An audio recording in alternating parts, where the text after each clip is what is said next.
Chosen one, every decision, every moment, every event in your life has led to right now. This is where you were meant to be, and what you're about to hear could change everything. Because God's promises for healing and abundance are about to manifest in your life. By the time you finish watching, you will know exactly what you need to do to step into your breakthrough of overflowing blessings in 2025. But you must stay until the very end, because the final revelation is the most powerful of all.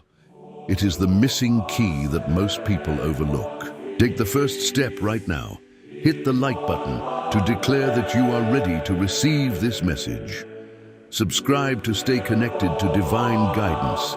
I have seen that most people who listen to the divine messages on our channel are not subscribed yet. So I ask you to take this important step of faith to continue connected to this daily, special and prophetic messages, and comment 777 to affirm that you are stepping into divine abundance today. And now let's activate the power of collective faith, a force more potent than any earthly challenge. This isn't just about individual prayer. It's about weaving a tapestry of hope, a network of divine energy that amplifies our individual pleas and transforms them into a collective roar of faith. Drop a comment below with one thing you need prayer for today, one area where you're seeking healing, abundance, or a breakthrough. Be specific. Don't just say health, say healing from this specific ailment. Don't just say finances, say provision for this particular need. Specificity focuses the energy like a laser beam cutting through the darkness. Then, and this is crucial, reply to someone else's comment with words of encouragement, hope, and prayer. Don't just offer platitudes, offer genuine empathy. Connect with their need, imagine yourself in their shoes, feel their struggle, and then, with all the conviction you can muster, speak words of life, words of faith, words of power. Imagine your words as seeds of light, planting themselves in the fertile ground of their heart. Visualize their situation turning around. See them thriving, healed and whole. This is more than just a video. It's a movement of faith, a sanctuary of shared vulnerability and unwavering support. Miracles happen when we lift each other up. It's not just a nice sentiment, it's a spiritual law. When you share your prayer, others will pray for you. It's like lighting a candle from another. The original flame doesn't diminish, but the light expands. When you pray for someone else, blessings flow back to you. This is the reciprocal nature of divine energy. It's the echo of compassion, returning to you amplified and magnified. This is how faith in action works. Comment your prayer request now and be part of this chain of divine miracles. Don't underestimate the power you hold to be a vessel of healing and hope for another soul, and in doing so, to open the floodgates of blessings for yourself. Most people think they are waiting on God for their healing and abundance. They feel stuck, like they're in a holding pattern, waiting for something external to shift. Picture this: a small boat, securely tied to a dock, gently bobbing in the water. It's safe, secure, but it's not going anywhere. It's yearning for the vastness of the ocean, the thrill of the waves, the discovery of new horizons, but it remains tethered, waiting for someone to untie the ropes. This is how many people feel in their lives. They have dreams, aspirations, a deep longing for a more fulfilling life, but they feel trapped, unable to move forward, waiting for a divine intervention that seems perpetually delayed. They are like a seed, buried beneath the soil, longing for the sunlight, but unable to break through the surface. The potential is there, the inherent capacity for growth and blossoming, but it remains dormant, unrealized. They pray, they hope, they express their desires, but they remain in a state of passive anticipation, like waiting for a bus that never seems to arrive. They stand at the bus stop day after day, looking down the road, hoping to see the headlights appear, but the bus remains elusive. They start to doubt, to question, to wonder if they're even at the right bus stop. This feeling of being stuck, of waiting endlessly, creates a sense of frustration, disappointment, and even despair. It's like being in a waiting room, constantly checking the clock, wondering when your name will be called, feeling your energy drain away with each passing minute. But what if I told you that God has already moved, but you haven't fully aligned with His promise? It's not that the heavens are silent, it's that our hearts are often deafened by the noise of our own doubts and fears. Imagine a radio receiver, slightly out of tune. You can hear faint snippets of the music, a hint of the melody, but it's mostly static and noise. You know the signal is there, but you can't fully access it. To hear the music clearly, you need to fine-tune the receiver, to adjust the dial until it's perfectly aligned with the frequency of the broadcast. Similarly, we need to fine-tune our hearts and minds to align with God's promises, to eliminate the static of doubt and fear that prevents us from receiving the full signal of His blessings. The truth is, many remain in a cycle of passive waiting when they should be actively preparing and receiving. They are unknowingly blocking the very blessings they desire. It's like standing in a doorway with your back to the sun, complaining about the darkness. The light is there, abundant and warm, but your posture prevents you from experiencing it. You're so focused on the shadows, on the lack of light in front of you, that you fail to realize the radiant source of warmth and illumination behind you. All you need to do is turn around, to shift your perspective, to open yourself to the light. Similarly, many people are so focused on their problems, their lack, their perceived limitations, that they fail to see the abundance of blessings that are already available to them. They are looking in the wrong direction. They focus on the lack, the absence, the not yet, and in doing so they reinforce the very reality they wish to escape. It's like constantly watering a weed and expecting a flower to grow. The more attention you give to the weed, the stronger it becomes, choking out the potential for the flower to blossom. Similarly, the more you focus on what you don't have, the more you reinforce the feeling of lack in your life. You're inadvertently creating the very reality you're trying to avoid. Think of it like this.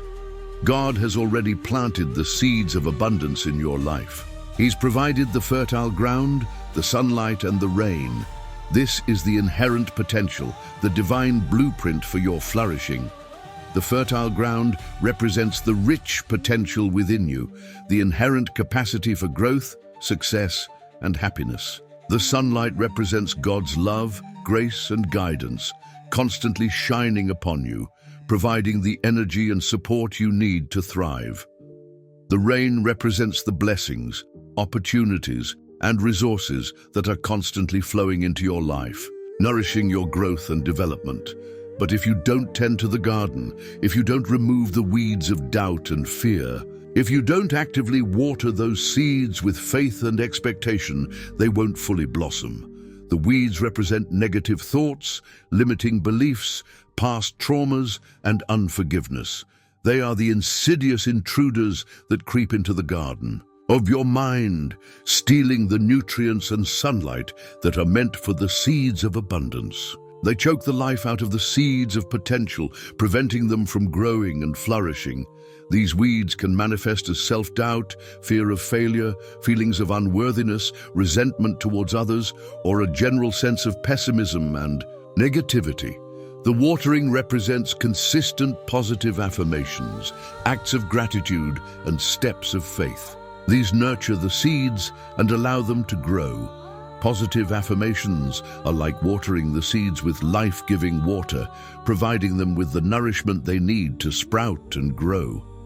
Acts of gratitude are like adding fertilizer to the soil, enriching it and making it even more conducive to growth. Steps of faith are like tending to the young plants, protecting them from pests and ensuring they have the support they need to grow strong and tall. This isn't about earning God's favor. It's about partnering with Him to bring His promises to fruition. God is not a vending machine where we insert a prayer and expect an immediate result. He is a loving parent, a wise guide, a divine partner who invites us to co-create our reality. Imagine a parent teaching their child to ride a bicycle. The parent provides the bicycle, offers encouragement, and runs alongside the child, providing support and guidance. But the child must also participate. They must pedal, steer, and balance. The parent can't do it for them.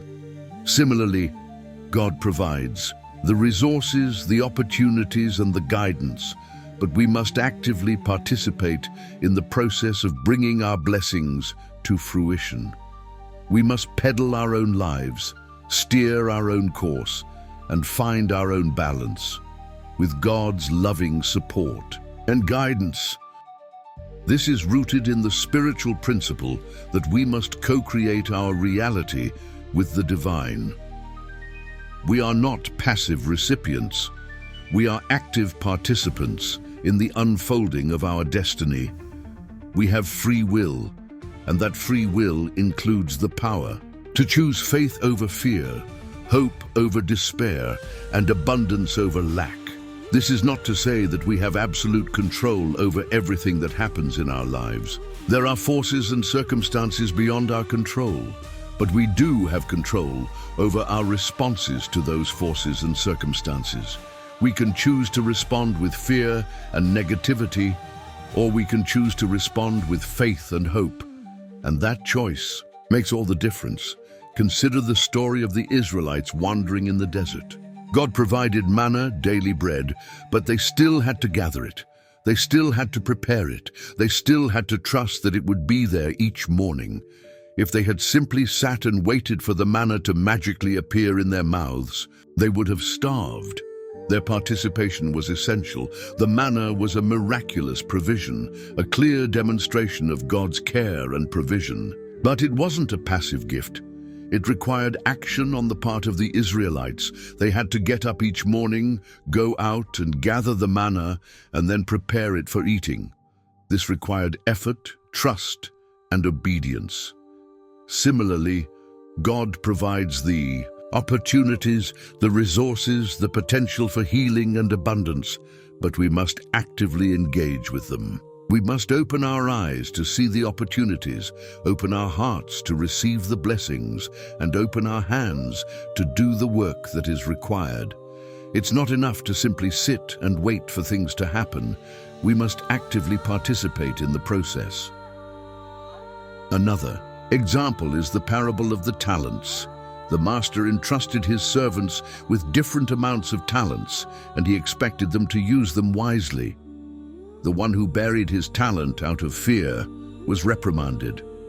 The ones who invested their talents and multiplied them were rewarded. This illustrates the principle of stewardship. We are entrusted with gifts, abilities, and opportunities, and we are expected to use them to create good in the world, and in doing so, to experience abundance ourselves. The talents represent our unique gifts, abilities, and resources. Each of us has been given a different set of talents, and we are expected to use them wisely. The Master represents God, who entrusts us with these talents: the fear of failure, the fear of judgment, the fear of the unknown. These are the burial grounds where many people bury their potential. They are afraid to take risks, afraid to step outside of their comfort zones, afraid of what others might think. So they bury their talents, hiding them away and never realizing their full potential. This is a tragedy, not only for the individual, but for the world. Because when we bury our talents, we deprive the world of the unique contributions that only we can make. So how do you break free from this cycle and step into the overflowing blessings that 2025 holds for you? It's not a magic formula. It's a conscious, consistent application of spiritual principles. Here are 5 powerful steps, each one building upon the last, leading you to a place of profound transformation. Everything begins in the mind. Your thoughts are not just fleeting wisps of nothingness. They are powerful forces that shape your reality. They are the architects of your experience. Think of your mind as a garden. The thoughts you plant are the seeds, and the reality you experience is the harvest. If you plant seeds of doubt, fear, and negativity, you will reap a harvest of lack, limitation, and unhappiness. But if you plant seeds of faith, hope, and abundance, you will reap a harvest of prosperity, joy, and fulfillment. If you believe you are unworthy, you will unconsciously block blessings. You'll create subtle obstacles, self-sabotaging behaviors, and a pervasive sense of not enoughness. This is like constantly telling the flower it's not worthy of sunlight. It will wither and die, even with the sun shining brightly. Imagine a beautiful rose bush, but instead of allowing it to bask in the sunlight, you cover it with a dark cloth. The rose bush has the potential to bloom, to produce beautiful, fragrant flowers, but the cloth prevents it from receiving the light it needs. Similarly, if you believe you are unworthy of blessings, you are essentially covering yourself with a dark cloth, preventing the light of God's abundance from reaching you. If you believe abundance is possible, you open the door. You create a mental environment conducive to growth, prosperity, and well-being. It's like preparing the soil, ensuring it's rich and fertile, ready to receive the seed. Before planting seeds in a garden, a wise gardener will prepare the soil. They will till the earth, remove any rocks or weeds, and add nutrients to ensure that the soil is fertile and ready to support the growth of the plants. Similarly, if you want to experience abundance, you need to prepare the soil of your mind. You need to cultivate a mindset of belief, expectation, and receptivity. Start each day by affirming, "I am open and receptive to all the good that God has for me. 2025 is my year of overflowing blessings." Don't just say the words, feel them. Imagine them resonating within every cell of your being.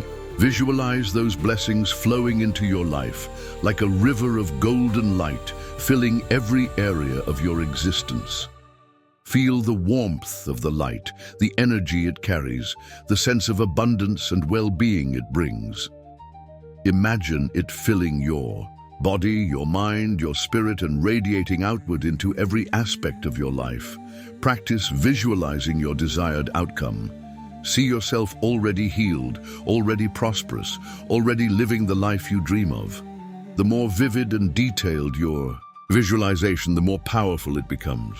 Feel the emotions associated with your desired outcome, the joy, the peace, the gratitude. This isn't just wishful thinking, it's a form of mental rehearsal, programming your subconscious mind to align with your desired reality. Your subconscious mind doesn't distinguish between what's real and what's vividly imagined. It accepts the dominant thoughts as truth and works to manifest them. Imagine an athlete preparing for a competition. They don't just practice the physical movements, they also visualize themselves performing perfectly, achieving their goals, and experiencing the joy of victory. This mental rehearsal helps them to program their subconscious mind for success, increasing their confidence and improving their performance. Combat negative thoughts with positive affirmations. When a doubt or fear arises, immediately counter it with a powerful affirmation. This is like weeding the garden of your mind, removing the negative thoughts before they can take root and choke the life out of your positive intentions. For example, if you think, "I'll never be able to afford that," immediately counter it with, "I am open to receiving abundance in unexpected ways." If you think, "I'm always sick," counter it with, "My body is healing and regenerating every day." This is not about denying reality, it's about choosing to focus on the positive potential, on the possibility of a better future. Holding on to past pain, resentment, or disappointment is like carrying heavy weights. It drains your energy, consumes your mental bandwidth, and prevents you from moving forward freely. It's like trying to swim upstream with an anchor tied to your leg. You might make some progress, but it will be a constant struggle, exhausting and ultimately unsustainable. Imagine walking around with a backpack filled with heavy rocks. Each rock represents a past hurt, a resentment, a disappointment.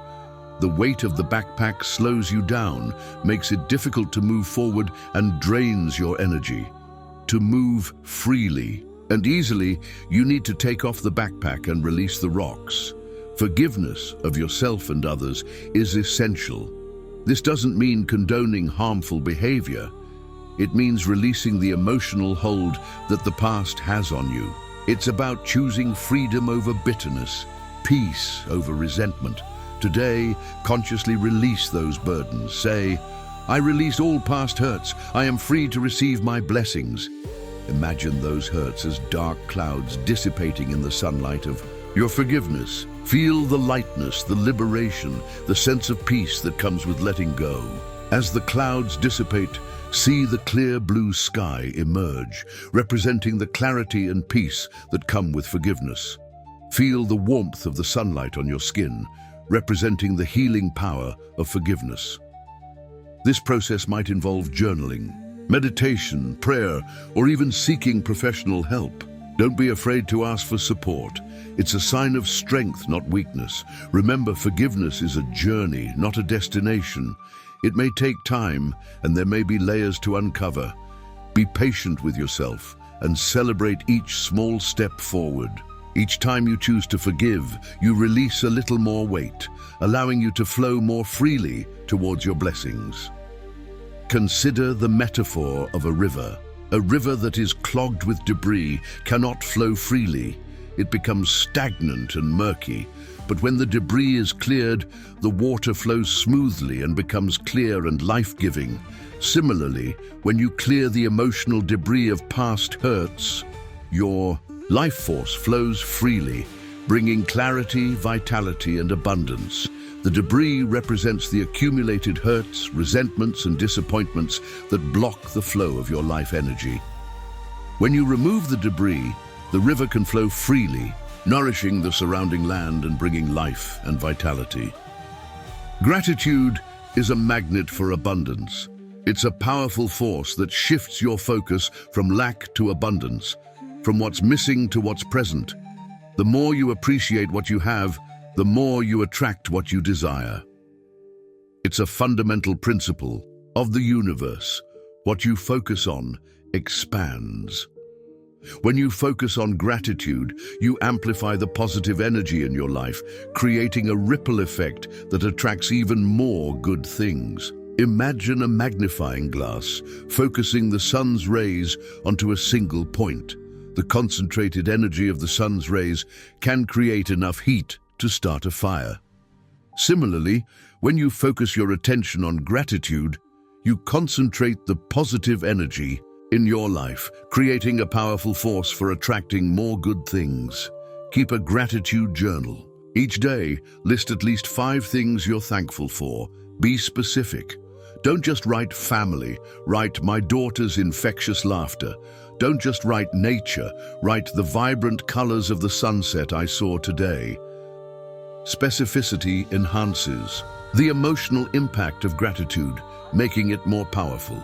The more specific you are, the more deeply you will feel the gratitude, and the more powerful its effect will be. It's like the difference between saying, I'm thankful for food, and saying, I'm thankful for the delicious, nourishing meal I had tonight, the fresh vegetables, the flavorful spices, and the company of my loved ones.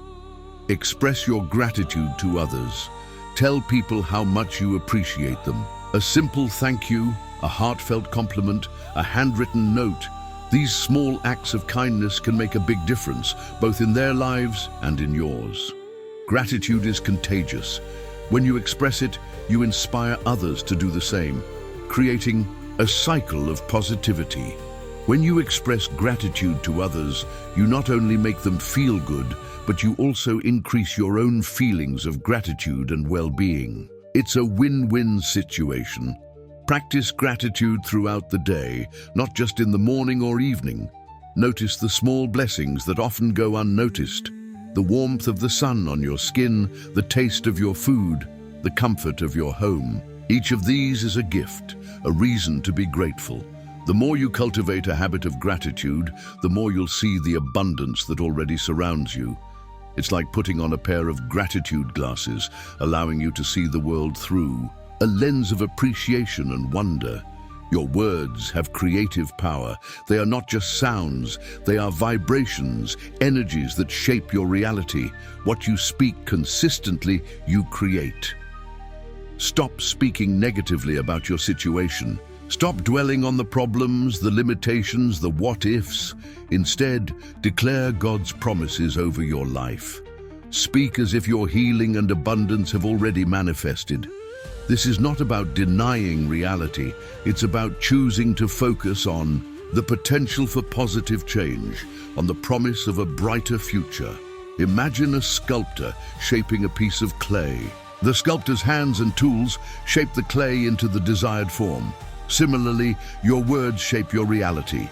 The words you speak, both internally and externally, mold and shape your experiences.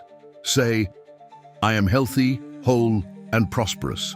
Abundance flows to me effortlessly. Repeat these affirmations throughout the day, especially when you feel doubt or fear creeping in. Speak them with conviction, with feeling, with the unwavering belief that they are true. Your words are like seeds. The more you plant them in the fertile ground of your mind, the more they will grow and blossom into reality. The more you repeat the affirmations, the deeper they will penetrate your subconscious mind, and the more powerfully they will influence your reality. Be mindful of the language you use, not just when speaking affirmations, but in your everyday conversations. Avoid gossip, complaining, and negative self-talk. These habits reinforce a mindset of lack and limitation. Instead, choose words that uplift, inspire, and empower both yourself and others. Your words have the power to create or destroy, to heal or to harm. Choose them wisely. Every word you speak is a building block, contributing to the structure of your life. Think of your words as a bird taking flight. Once spoken, they cannot be retrieved. They soar into the universe, carrying your intentions, your beliefs, your energy. Make sure they are carrying a message of hope, faith, and abundance. Once the bird has flown, it cannot be called back. Similarly, once you have spoken a word, it cannot be unsaid. It has been released into the world, carrying its energy and intention. Faith is not passive. It requires action. It's not enough to simply believe, you must also act on your belief. Listen to your intuition. Your inner guidance system, your connection to the divine, will often whisper subtle promptings, nudges in the right direction. What small steps can you take today that align with your desires? It might be researching a new opportunity, reaching out to someone, or simply taking better care of yourself. Don't wait for a miracle to happen to you. Be a co-creator with God. Imagine a farmer who has planted seeds in his field. He doesn't just sit and wait for the crops to grow. He waters them, weeds them, and tends to them daily. He takes action, based on his faith that the seeds will grow and produce a harvest. Inspired action is not frantic striving. It's purposeful movement aligned with your faith. It's taking steps, even small ones, in the direction of your dreams, trusting that God will guide you and provide for you along the way. It's like climbing a mountain. You don't reach the summit in one giant leap. You take one step at a time, steadily, persistently, until you reach your goal. Each step requires effort, but each step also brings you closer to your destination. Don't be afraid to step outside of your comfort zone. Growth and transformation often occur when we challenge ourselves, when we push beyond our perceived limitations. Remember, God often works through the unexpected, through opportunities that may seem daunting at first. Trust that He will equip you for whatever He calls you to do. Think of a bird leaving its nest for the first time. It's a scary and uncertain experience, but it's also necessary for the bird to learn to fly and to experience the freedom of flight. Celebrate your progress, no matter how small. Each step forward is a victory. Acknowledge your courage, your persistence, your faith. This will fuel your motivation and keep you moving forward on your journey. The path to overflowing blessings is not always easy, but it is always worth it. And remember, you are not alone. God is with you every step of the way.